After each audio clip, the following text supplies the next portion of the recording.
Gary, Fraser, delighted to be with you on day one of OTC. How's the show been for you so far? Yeah, thanks for visiting, Dan. The show's been excellent this morning so far. We're pleasantly surprised at the amount of foot traffic we've had so far today.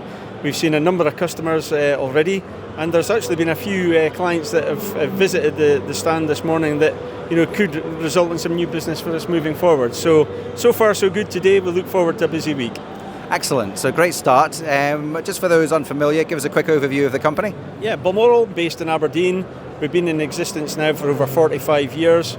We're a manufacturer, supplier of buoyancy and protection products. Distributed buoyancy is a big part of what we do. We're supplying buoyancy to projects all across the world, predominantly Gulf of Mexico, here in the US, Gulf of America it could be called now. We're also very active in Brazil and Guyana. That would be the key areas for us, but as I said earlier, we've got a global supply. We're also actively involved in offshore wind projects as well, big part of our business, and we see huge growth for floating wind going forward in the future. Fantastic, and since the last time that we spoke, since the last OTC, what's changed for you over those 12 months? Yeah, well, we've had a really busy year since OTC last year. We've seen the business grow, our turnover, our sales have all increased massively over the last 12 months, which is great for the business going forward. We've picked up an MOU with LS Cables in South Korea for the Bandabuli offshore floating wind farm, which is a great project to look forward to and one of the first commercial scale floating wind farms in the world. So we're really quite excited about that. As I said earlier, we see great potential for floating wind. We've also invested heavily in our facility in Aberdeen as well. We've invested over £1 million in a wave and tidal tank. Fraser will touch on more further in this interview, but that's been an exciting development for us. We're currently testing our Hex Defence product on that, really to validate all the engineering and computer simulated work that we've done over the years. So again, that is a huge bonus for the business moving forward. So it sounds like a very, very busy 12 months, but lots of excitement and lots to look forward to. So Fraser, moving on to yourself then, talking about this investment up in your facility up in Altons, what was the kind of reasoning behind that? Yeah, the reasoning behind the investment was to allow us to simulate seabed conditions for our Hex Defence product. You can do so much on the computer, but then you need to go into physical testing.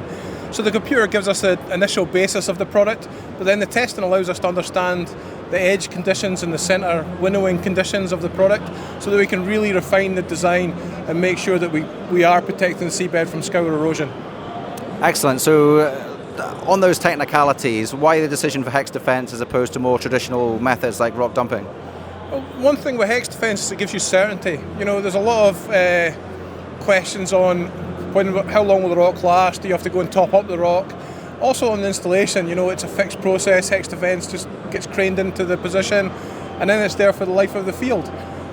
You also, when it comes to decommissioning, same crane goes back out, just picks Hex Defence up, the seabed's back to where it was when you started. There's also a huge commercial benefit in Hex Defence as well as the certainty from a technical perspective. The cost benefits to the client are significant. It might actually make the difference between some of these projects becoming viable or not.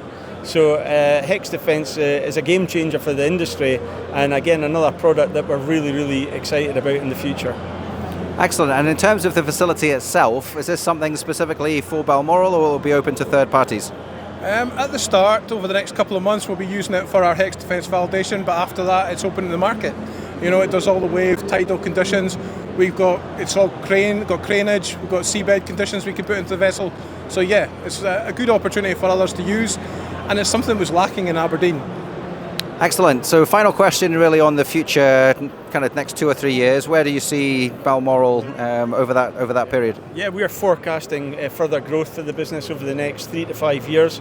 We've just completed our business plan for that period. We do see oil and gas work continuing for a number of years yet. The market is still very strong for our oil and gas products, but floating wind offers huge potential for the business. Taking a lot of the technology, a lot of the solutions that we provide in oil and gas and evolving them, adapting them for floating wind. So we see floating wind, huge potential for the business, and bring it on really. The sooner we see these projects coming through, all the better. We're really getting geared up for that now, and capable of delivering on what we have done over the last few years. Excellent. fully comprehensive explanation there. Great to see an Aberdeen company doing so well internationally. We wish you all the best for the show, and we'll speak to you again soon. Thank you, Daniel. Thanks.